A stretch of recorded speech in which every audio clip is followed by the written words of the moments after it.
Dallas na karma sa pag-trade kay Luka. May sumpa. Kevin Durant nagsalita na sa Phoenix matapos ang trade deadline. Naglalaro na lang sa kontrata. At Butler, grabe ang adjustment sa Warriors. Pinuri ulit ang basketball IQ ni Jimmy. Sa kanyang unang pampublikong pahayag mula noong trade deadline, paulit-ulit na sinabi ni Kevin Durant ng Phoenix Suns noong Lunes na ang pagiging bahagi ng mga trade talks ay bahagi lamang ng negosyo. Bago ang trade deadline, kilalang-kilala na sinusubukan ng Suns na makuha si Jimmy Butler nang maging malinaw na hindi nila magagawang makipag-trade para kay Butler gamit si Bradley Beal na pabalitang pinag-usapan nilang ipagpalit si Durant. Ayon kina Shelburne at Windhorst ng ESPN, tinalakay ng Suns ang mga posibilidad na ipadala si Durant sa Miami o sa Golden State. Bago pa man bumagsak ang negosasyon dahil umano sinabi ni Durant kay Stephen Curry na hindi siya komportableng bumalik sa Bay Area, may balangkas ng trade kung saan matatanggap ng Phoenix sina Butler, Jonathan Kuminga ng Warriors, Jonas Valanciunas ng Wizards, 2 first round pick at 2 second round pick kapalit ni Durant. Nagulat si Durant nang malaman niyang kasama siya sa trade talks. Isang source mula sa Suns ang nagsabi, dapat dumaan tayo kay Rich Kleiman, ahente at business partner ni Durant. Noong Lunes, hindi itinanggi ni Durant na nagulat siya, pero hindi niya ito masyadong pinansin. Sinabi ni Durant na nasanay na siya sa ganitong sitwasyon at nauunawaan niyang kahit gaano kataas ang kanyang status at mga nagawa sa NBA, hindi ka pa rin lampas sa negosyo. Gayunpaman, nilinaw niyang ito ang unang beses na naranasan niya ang ganitong klaseng trade talk. Hindi ko pa ito naranasan dati, ani ni Durant, pero naiintindihan ko kung ano ang nangyayari. Ayon sa ESPN, si Durant at ang Suns ay hindi komportableng magkasama kahit hanggang sa summer.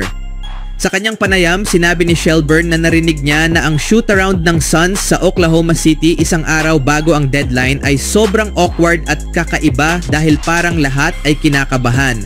Tinawag pa niyang toxic ang environment sa team.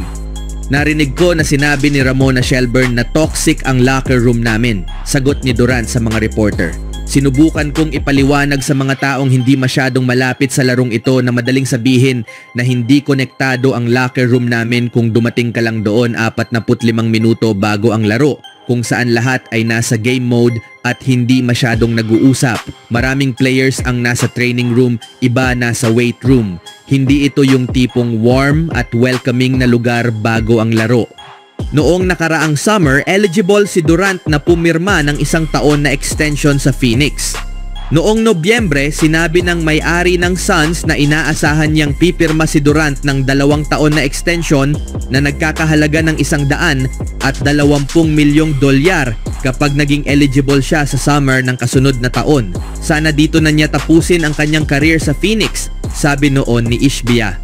Noong Lunes, umiwas si Durant sa tanong tungkol sa kanyang extension. Binanggit niyang hindi pa naman mag-e-expire ang kontrata niya hanggang sa matapos ang susunod na season. Palagi kong target na tapusin ang kontrata ko at tignan kung ano ang mangyayari, ani Durant. Hindi ko kayang mag-focus sa 1 taon at kalahating hinaharap. Ang focus ko ay kung ano ang nasa harapan ko ngayon. Alam niya ring pag-uusapan ang kanyang kinabukasan sa Suns.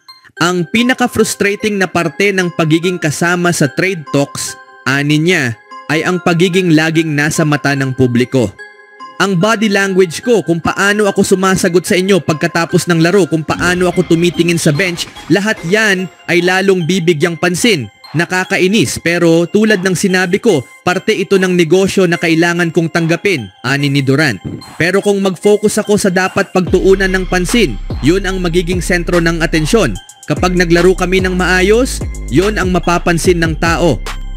Tinanong kung pareho pa rin ba ang relasyon niya sa front office pagkatapos ng trade deadline, sinabi ni Durant, palagi kong tinatago ang personal kong relasyon. Hindi ko sa tingin na dapat ko itong ilabas sa publiko. Nandito ako para gawin ang trabaho ko at suportahan ang lahat sa team hanggat makakaya ko. At yon ang laging goal ko tuwing pumapasok ako rito. Tinanong din siya kung mahirap bang bumalik sa trabaho matapos malamang pinag-usapan siyang ipagpalit. Sagot niya, Hindi, kasi hindi naman ang teammates at coaches ko ang may ganitong usapan. Karaniwan, ang front office at mga taong hindi ko madalas makita ang gumagawa ng mga desisyong ito. Kaya nakakapag-focus pa rin ako sa laro at sa coaching staff ko kasi yon ang pinakamahalaga. At tulad ng sinabi ko, hayaan na lang ang negosyo na magpatuloy. Dagdag pa niya, gusto kong manatili rito at makita kung paano ito maaayos, kaya kung may magagawa ako para hadlangan ng trade, bakit hindi? Inaasahan ni Durant na makabalik sa paglalaro bukas kung kailan makakalaban ng Phoenix ang Memphis Grizzlies. Na-miss ni Durant ang huling 3 laro ng Suns dahil sa injury.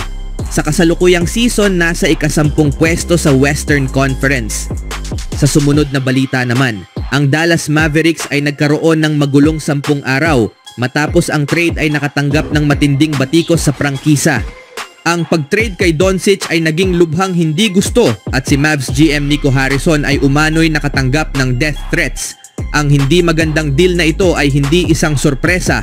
Gayunpaman, ang katotohanan na ang Mavericks ay nagsagawa ng mga trade na ito dahil sa mga issue sa kalusugan at availability ng mga players ay mas nakakagulat kaysa sa katotohanan na lahat ng mga players na nakuha nila bago ang trade deadline ay kasalukuyang nakaranas ng mga pinsala. Sa kanyang debut game para sa Dallas laban sa Houston, nagkaroon ng adductor strain si Davis. Ito ang pinakahuling at pinakakilalang injury. Ang mga ulat ay nagsasaad na wala siyang tiyak kung kailan siya babalik at malamang na sumailalim siya sa isang operasyon na maaaring magtapos sa kanyang season. Si Caleb Martin ay lumipat sa Mavericks sa pamamagitan ng isang trade para kay Quentin Grimes mula sa Sixers.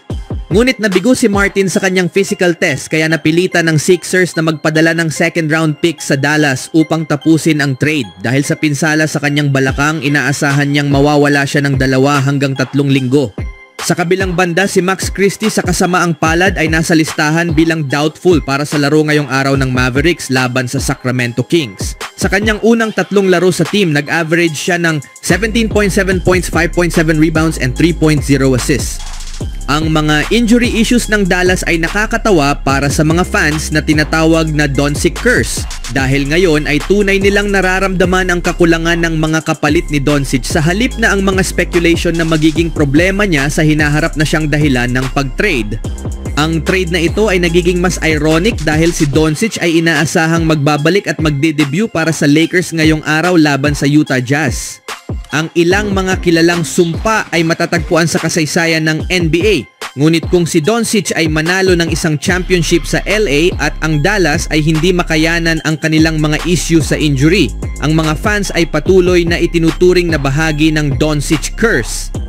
Sa huling balita, Golden State Warriors panalo laban sa Milwaukee Bucks. Pangalawang laro na ito ni Jimmy Butler, siya ay nakapagtala ng 20 points, 9 rebounds and 6 assists. Si Stephen Curry naman ay gumawa ng pang-apat na sunod na 30 points. Gumawa ng 38 points, 6 rebounds and 4 assists.